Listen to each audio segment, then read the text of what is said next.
part 4, we will look at how transactions can be combined in order to deliver an outcome that is exactly like riba.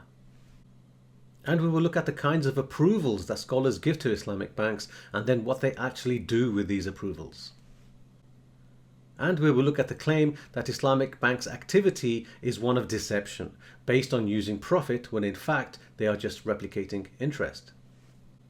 And we will look at the claims of how Islamic banking can deal with long-term economic problems that are from capitalism and long-term debt, and how it can be used to support green finance and SDG goals. And we will see whether these claims are in fact greenwashing or sincere. So AOFI, I mean, this is a body you can Google. This is the Accounting and Auditing Organization of Islamic Financial Institutions. They're based in Bahrain, and they have, as far as I can tell, they have Sharia standards, and these are quite good. I would say they're not very good, but they're quite good. Okay, they're not obligatory for all banks to use, but quite a few countries do use them. In Malaysia, they don't. Malaysia have their own Sharia standards from the, not from the SEC, from Sharia supervisory body which works the Bank Negara. Okay, so they're not obliged to follow the AOFI Sharia standards, but they have their own Sharia standards. And my view is that, the standards in Malaysia are less good than AOFI. The AOFIs are not perfect; they're very far from perfect, but the Malaysian standards are a bit worse. So, AOFI refer to Bail-Ina, and they say this is a riba trick, right? So it's not a surprise. I mean, Bail-Ina is impermissible in all 4 schools of law, if it's organized, right? Even in the Shafi school of law, which is followed in Malaysia, it says a riba trick. So let's explain what a Bail-Ina is briefly. So we have two counterparties, and they do 2 sale transactions, right? So let's do it this way. So we have goods being sold. And let's say B is paying 105 to the seller in 1 year's time in the future. This is permissible. And what they do immediately after this transaction, this is the first one, they do a second one, and here the goods are now sold back by B to A, and A pays 100 for them now to B, right? So these are combined as this is 1 and this is 2. So we can see that the net outcome, right, the goods are cancelled, the goods are bought and sold.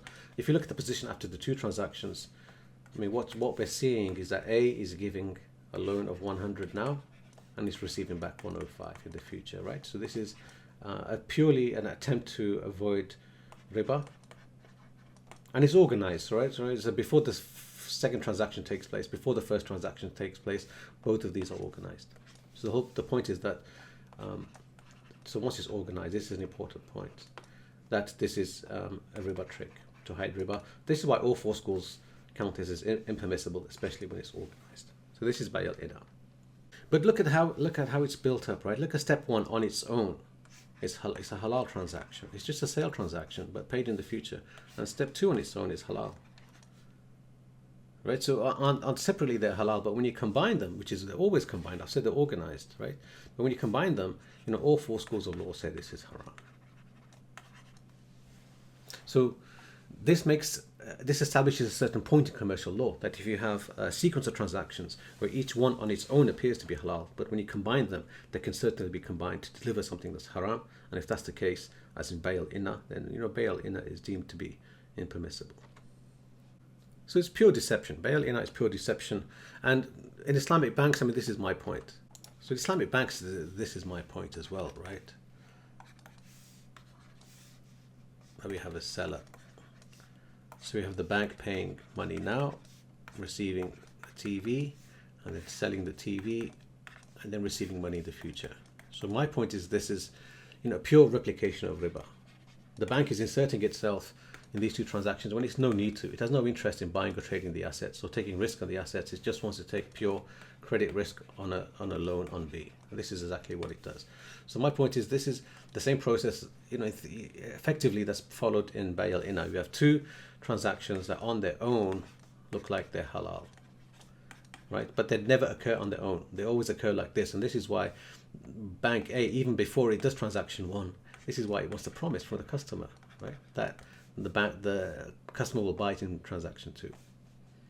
So these are linked. These are undoubtedly linked, right? So when they're linked, just like Bay al-Inna, you can have an outcome that is haram because it involves riba. So this is my point. This is what Islamic banks do. This is one exemption for one type of murabaha, but it's repeated in all kinds of murabaha. Onward sale transactions. Murabaha transaction is simply this transaction 2 is murabaha, where it's any kind of sale, but where the cost price is disclosed. So in this case, the bank will say, I'll sell it to you for 105, but I paid 100 for it. Right? This disclosure of cost price makes it murabaha. It's a very simple sale transaction in Islamic law. So when scholars give this approval, and they do, to benchmark to LIBOR with deferred payment, and I've seen these approvals, and it's also mentioned in the OFI books, is that it's given reluctantly. They said this should be a last resort for Islamic banks. They should make all other efforts to mobilize funds and do a transaction based on more genuine Sharia compliant transactions like Mudharaba, Musharaka, Wakala, for example. But if you do it on Murabaha and you benchmark to LIBOR, this permission is technically given by the regulators and the scholars, but they say it should be a last resort. Okay. But in reality, banks do not do it as a last resort, they do it as a first resort. So, I've analyzed the balance sheets of many Islamic banks, and the numbers I've seen, 98 to 99% of all the transactions are priced at LIBOR. Right, so going from something that should be a last resort to building the whole industry on this is exactly where we are now. And so my point is this in line with our faith? And my view is absolutely no, right? Because it's based on deception. So it's deception done in the name of our religion, right? And for me, that's not acceptable. It's done in the name to make profit as well. It's not done as a charity.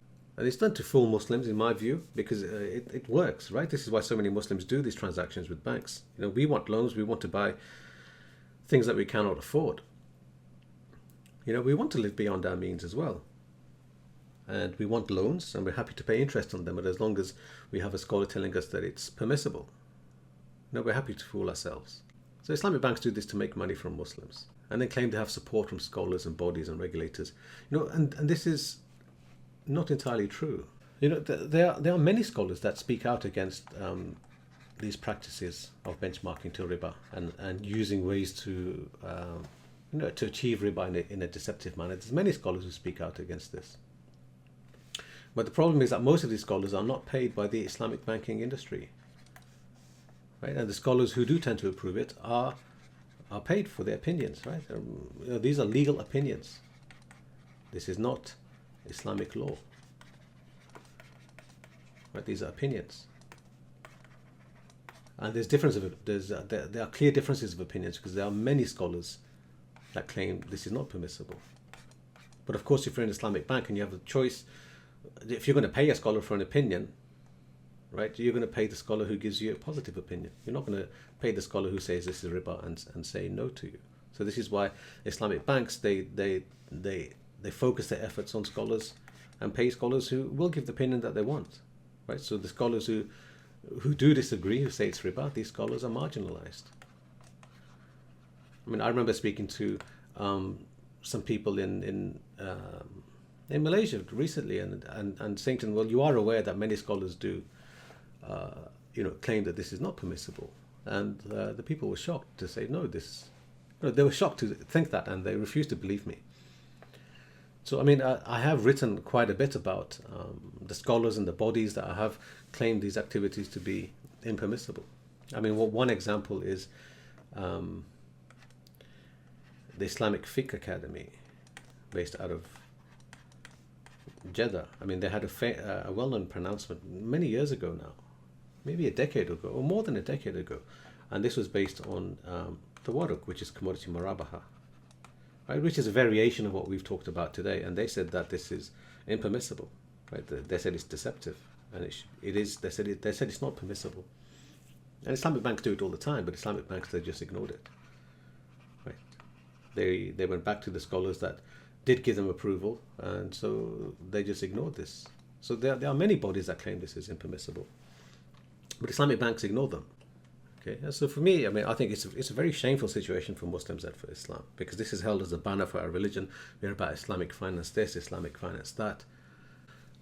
Recently we hear about how Islamic finance can solve the world's problems.